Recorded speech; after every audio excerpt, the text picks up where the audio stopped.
Hey guys, I'm Dr. Emil Tompkins, and today we're going to talk about how to get out of that feeling of being stuck in a rut so that you can accomplish great things.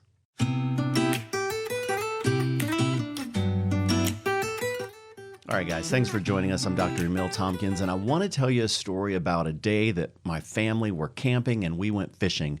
We were catching fish like crazy, and we were doing so well that we were experimenting on different ways to fish. And we were in our canoe, and it was me and my wife and my middle daughter. And we were fishing off of the canoe in this really rocky spot. We thought the big fish were going to be there. And we fished for a while, and we didn't really catch anything. My daughter was starting to get frustrated. We're out there, and we're giving it everything we've got. And then at some point, my daughter says, "Oh no, my line stuck. This is over. This isn't going to work." We weren't sure what was happening. The pole started going farther and farther in the water. We thought maybe she was stuck on a rock. My wife turns around and she says, "Hand me your fishing pole. I'll check it out and we'll see what you're really stuck on." She grabs the pole and she's trying to get my daughter's pole unstuck.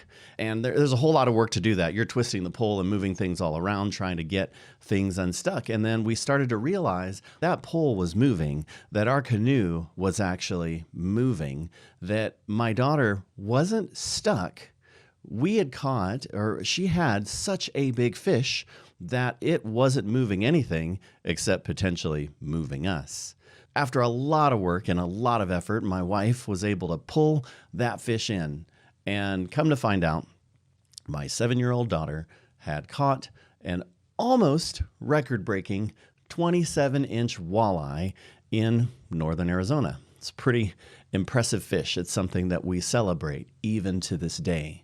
But part of the reason why I'm sharing this is because it's very easy when we're going through certain things and certain struggles to feel like that we're stuck, to feel like that we're not accomplishing anything. There were some steps that we had taken in that process to get ourselves out of being stuck. And I think that we can apply some of these to our health. So let's talk about this.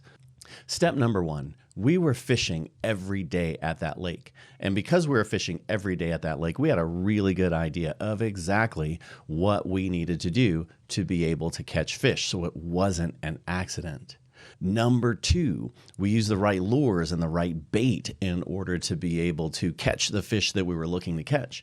This wasn't something that we were just guessing on or something that we didn't know what to do. We used exactly the right thing to be able to catch that fish, and eventually we did. Number 3, when my daughter was stuck, she asked for help. She didn't get frustrated. She did get very frustrated, but she asked for help. And we were there in a position to be able to provide the help that she needed that turned us from getting a record-breaking fish, which could have been just losing it and being disappointed. And number 4, we worked together. And when we worked together, we made great things happen. The park took a picture of my daughter and her almost record-breaking fish.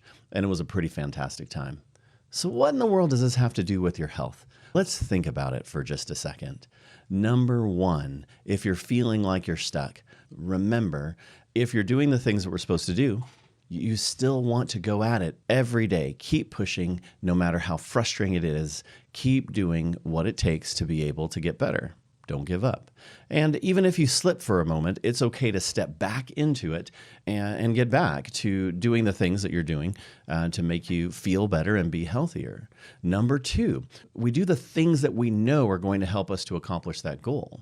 Every once in a while, when we start getting stuck, we want to try this thing and that thing and these things and those things, even though we have a pretty good idea of what it's going to take for us to be healthier. Maybe it's doing your exercises so that your back and spine feel better. Maybe it's eating so that we can maintain a healthy weight. Maybe it's healthy ways to deal with stress.